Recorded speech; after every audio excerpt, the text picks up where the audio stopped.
Sean bienvenidos a esta audiencia de la pronunciación de la resolución, siendo las 13:45 horas del día de hoy, 13 de julio del 2020.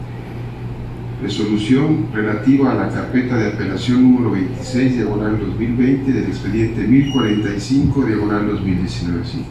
Encargado de sala, por favor, le pediría respetuosamente proseguir con la audiencia.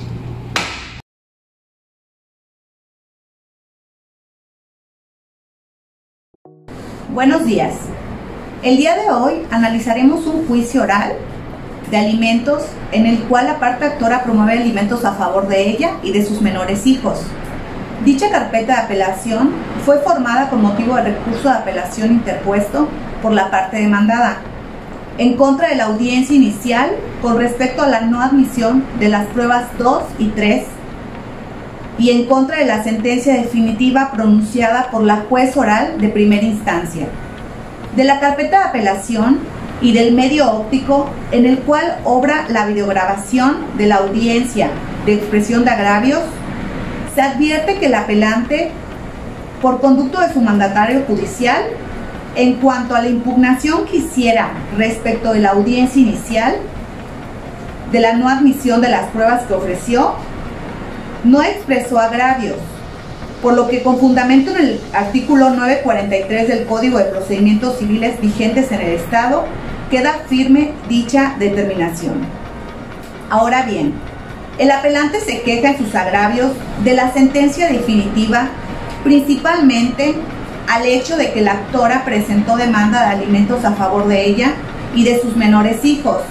manifestando que se había dedicado preponderantemente a las labores del hogar. Y la AJO le dio validez a dicha manifestación con las dos testimoniales, siendo que el apelante argumenta no discutir el hecho de que la misma se haya dedicado preponderantemente a las labores del hogar. Sin embargo, él menciona que el artículo 838 del Código Sustantivo establece que la obligación de alimentos debe subsistir en relación al artículo 819, que dispone que en casos de divorcio procede decretar alimentos a favor del cónyuge, siendo que en la misma audiencia se demostró a la APO que había un divorcio anterior a este juicio. Asimismo, se duele que la contraparte haya promovido un juicio de alimentos y no lo haya hecho valer en las pretensiones del juicio adverso, solicitando se revoquen los alimentos únicamente a la actora,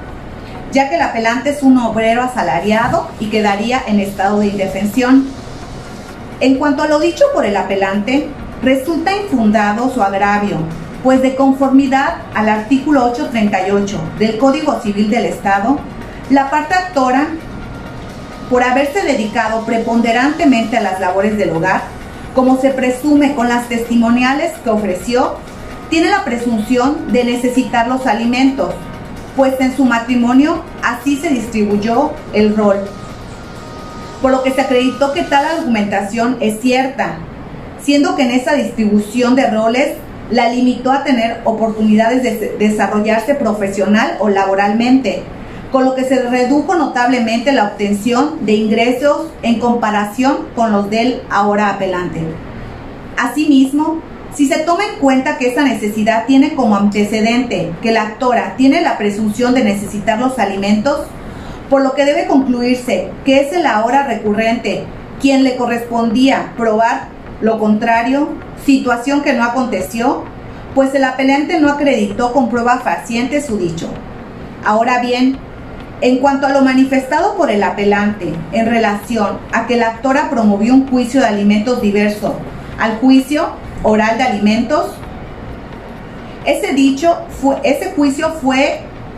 anterior al juicio unilateral de divorcio que él promovió, máxima aún que en su contraparte presentó una prueba superveniente en la cual adjuntó su acuse de recibo de las pretensiones que hizo valer en el juicio de divorcio unilateral, en el que solicitaba el derecho a continuar recibiendo los alimentos, por el tiempo que duró su matrimonio. Así las cosas, tal y como mencionó la juez oral de primera instancia, el derecho a recibir los alimentos no se extingue mientras exista el derecho a recibirlos. Esto es así porque, de conformidad con el numeral 837 y 838 del Código Civil citado, el derecho a reclamar alimentos es imprescriptible y por tanto no se extingue por no haberlos reclamado en el juicio de divorcio relativo, pues su origen y fundamento nacen en el estado de necesidad del acreedor alimentario, es decir, se trata de una pensión compensatoria que encuentra su razón de ser en un deber asistencial como resarcitorio. Ahora bien, en cuanto a lo manifestado en su agravio, respecto a que la APO no señaló la temporalidad de los alimentos que se debe otorgar a la parte actora, resulta fundado, ya que el artículo 819, en su apartado 6, menciona que el derecho a los alimentos que se refieren a este artículo se extingue cuando el acreedor contraiga nuevas nupcias o se una en concubinato o viva maritalmente en forma permanente, y establece por un periodo mínimo de 2 años con otra persona impedida legalmente para contraer matrimonio, o haya transcurrido un término igual a la duración del matrimonio. Por lo tanto, en esta tesitura y de conformidad a lo establecido en el referido artículo,